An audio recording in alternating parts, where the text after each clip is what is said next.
अब है न्याय व्यवस्था। न्याय व्यवस्था के अंतर्गत जो सम्राट होता था वह न्याय व्यवस्था का सर्वोच्च अधिकारी होता था, यानी कि जो सम्राट था उसके अंतर्गत सभी शक्तियां विराजमान थी। तथा निचले स्तर पर जो न्याय व्यवस्था थी उसमें निचले स्तर पर ग्राम न्यायालय हुआ करते थे। निचले स्तर पर ग्राम न्यायालय और सबसे ऊपर पाटलिपुत्र का केंद्रीय न्यायालय था।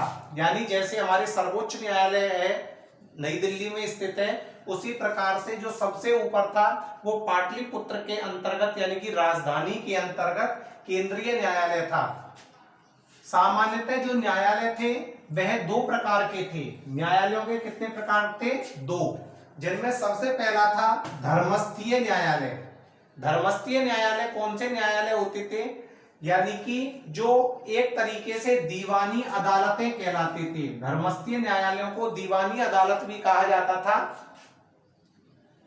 इन न्यायालयों में निर्णय का कार्य धर्मशास्त्र में निपुण तीन धर्मस्थ, जो हमने पढ़ भी चुके हैं धर्मस्थों के बारे में या व्यवहारिक के बारे में, तो तीन धर्मस्थ व तीन अमात्य करते थे। कहने का मतलब यह है कि जो धर्मस्थीय अदालत होती थी उसमें निर्णय करने का कार्य तीन धर्मस्थ और तीन अमात्यों द्वारा किया जाता था। और चोरी, उस समय चोरी, डाका व लूट, जिन्हें साहस के कार्य कहा जाता था, ये भी दीवानी अदालत के अंतर्गत ही आते थे या धर्मस्थीय के अंतर्गत ही आते थे। जो उसको ही दिख सकता है।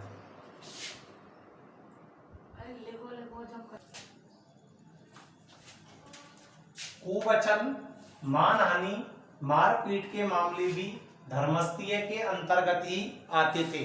यानी कि जो बुरे वचन कहना, किसी के सम्मान को हानि पहुंचाना या मारपीट के मामले भी धर्मस्थीय के अंतर्गत ही आते थे, जिन्हें वाक पारुष्य या दंड पारुष्य कहा जाता था।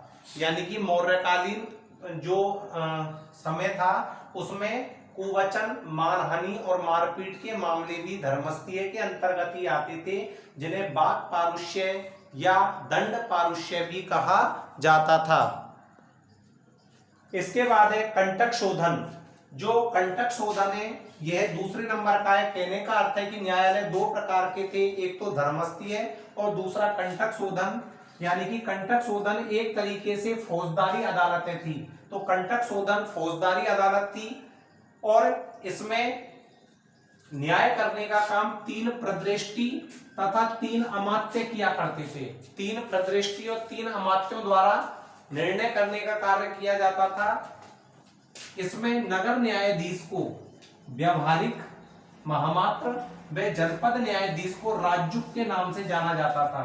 यानी कि ये क्वेश्चन कई बार पूछा गया है कि जो नगर न्यायाधीश को क्या कहा जाता था? व्यवहारिक महामात्र, और जनपद न्यायाधीश को क्या कहा जाता था? राजयुक्त।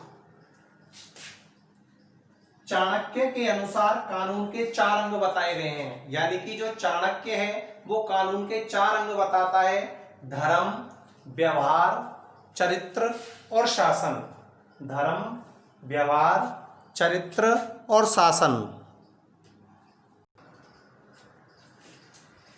अब आता है हमारा मौर्यकालीन समाज।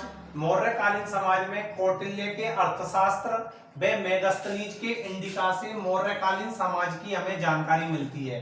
यदि हमें मौर्य काल का समाज पढ़ना है तो मौर्य काल के समाज के लिए हमें कौटिल्य के अर्थशास्त्र व मेगस्थनीज के इंडिका, यानी मेगस्थनीज की जो पुस्तक है इंडिका, उससे हमें मौर्यकालीन समाज की जानकारी मिलती है। इसमें कौटिल्य ने वर्णाश्रम व्यवस्था को सामाजिक संगठन का आधार माना है। वर्णाश्रम व्यवस्था जैसे ब्रह्मचर्य, गृहस्थ, वानप्रस्थ, जैसे क्षत्रिय, ब्राह्मण, वैश्य और शूद्र। तो इस तरीके से कौटिल्य ने वर्णाश्रम व्यवस्था को सामाजिक संगठन का आधार माना है। और मेगस्थनीज की इंडिका में भारतीय समाज का वर्गीकरण 7 जातियों में किया गया है। तो मेगस्थनीज की जो इंडिका है उसमें भारतीय समाज का वर्गीकरण 7 जातियों में किया है, जैसे दार्शनिक, किसान, पशुपालक व शिकारी, कारीगर या शिल्पी, सैनिक, निरीक्षक, सभासद व अन्य शासक वर्ग।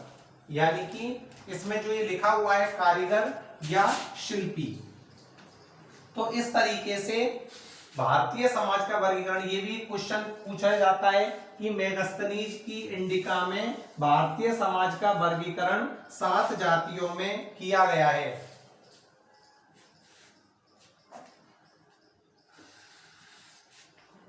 यदि आपको हमारा ये वीडियो पसंद आए तो इसे लाइक करें, सब्सक्राइब करें और शेयर करें।